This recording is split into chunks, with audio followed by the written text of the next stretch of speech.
아니 자전거를 탔다. 65km를 달렸다. 그런데 강도다. 이거 제목에 뭐 이렇게 빵당하게 많아요? 안진용 기자님. 네, 말씀하신 것처럼 한 남성이 무려 65km에 달하는 거리를 자전거를 타고 이동했습니다.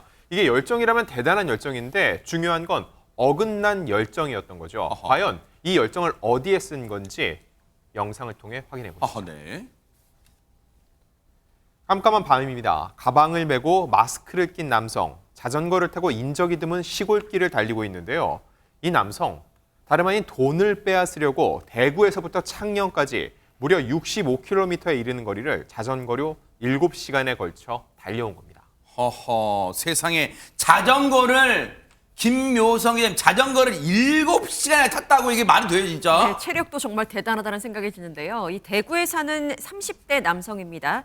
원래 지금 범행지로 선택한 이 창녕에서 일용직 노동자로 일한 경험이 있다고 합니다. 아하. 그래서 이 창녕의 그 마을에 대해서 참 잘 알고 있었고 그래서 범행지로 선택을 한 건데요. 세상에. 하지만 수중에 돈이 없었던지 자전거를 타고 대구에서 낮 12시에 출발을 해서 오후 7시쯤이 돼서야 이 창녕에 도착을 합니다. 하하. 그리고 굳이 어두워질 때까지 또 기다립니다. 그래서 세상에. 밤 9시가 돼서 인적 드문 농가에 들어가서 부엌에 있던 흉기를 집어들고 70대 여성을 위협합니다. 세상에. 그리고는 현금과 상품권 26만 원을 빼앗았는데요.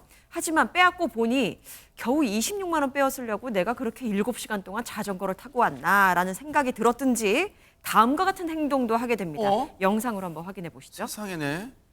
네, 빨간 원은요 30대 남성이고 네. 노란 원은 70대 여성입니다. 네. 70대 여성을 데리고 은행으로 갔어요.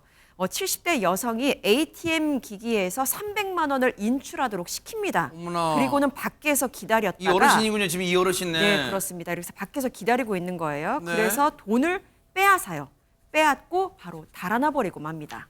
세상에 지금 저 70대 어르신을 흉기로 위협해서 지금 저 어르신의 지금 은행 계좌인 돈을 모조리 지금 빼앗을 요량으로 지금 협박해서 돈을 빼앗은 달아났잖아요. 근데 그러면 도망갈 때도 혹시 왔던 길로 7시간 자전거 페달을 밟고 도망갔을까요? 경찰 얘기 들어보시고 이어가 보도록 하겠습니다. 7시간 동안 자전거 타고 힘들게 이렇게 왔는데 26만만 가지고 돌아가기에는 좀 자기도 좀 적다고 너무 생각한 것 같아요. 자전거로 돌아가려고 했는데 도저히 힘들어가지고 나를 좀 태우러 와라 이렇게 도움을 요청하였다고 진술하였습니다. 진짜 분노도 치밀면서 동시에 너무 황당한데요. 허주현 변호사님 지금 최명기 원장님 지금 경찰 얘기가 나를 좀 데리러 와라 태우러 와라 지금 누구한테 이 범인이 얘기를 했다는 거예요? 자기가 아는 지인한테 얘기를 하게 된 겁니다. 아마 자전거를 갖다 타고 오느라고 체력이 전부 소진이 됐기 때문에 아마 자전거를 타고 갈 체력이 안 남아있던 부분도 있고요. 아하. 또 우리가 어느 목적을 향해서 할 때는 굉장히 긴장되고 아드레날린이 넘치기 때문에 할 수 있는데 목적을 이룬 다음에는 그게 확 낮아지거든요. 그래요? 또 마지막으로는 상황의 변화가 있습니다. 아하. 이제 돈이 있으니까 자전거 타고 갈 필요가 없지요. 아하. 지인을 부른 다음에 지인한테 왔다 갔다 한 거에 대해서 금액을 지불할 수 있으니까 이제 자전거를 더 이상 안 타도 됩니다. 세상에 어쨌든 이건 지금 우리가 웃을 수 있는 상황은 아니에요. 왜냐하면 70대 어르신을 세상에 흉기로 위협해서 엄청난 돈을 빼앗고 지금 도망가는 중이란 말이에요. 그렇다면 허주현 변호사님 이 뻔뻔하고 못되니까 지금 못 잡고 지금 저렇게 자전거 타고 도망쳐버린 거예요? 못 잡은 거예요 지금 그러면? 검거가 됐습니다. 그런데 붙잡고 보니 이 남성이요. 거의 6년 가까이 불법 체류 상태인 외국인이었다라고 세상에. 합니다. 신고를 받은 경찰이 CCTV로 도주한 남성의 동선을 파악하고 주변을 탐문 수색해 봤더니 네. 범행 5일 만에 대구의 한 원룸에 숨어있던 이 남성을 검거를 하게 됐습니다. 아하. 30대 남성이었는데요. 우즈베키스탄 국적의 외국인인데 무려 2018년에 들어왔대요. 6개월 동안 어학연수를 하겠다라고 하면서 비자를 받아서 들어왔는데 이 비자가 만료됐는데도 나가거나 제대로 된 비자를 받지 세상에. 않고 계속해서 대구에 머무른 겁니다. 불법 체류 상태였던 거죠. 그리고 이런 불법 체류 상태의 외국인이니까 정규직으로 일을 하기가 어려웠을 겁니다.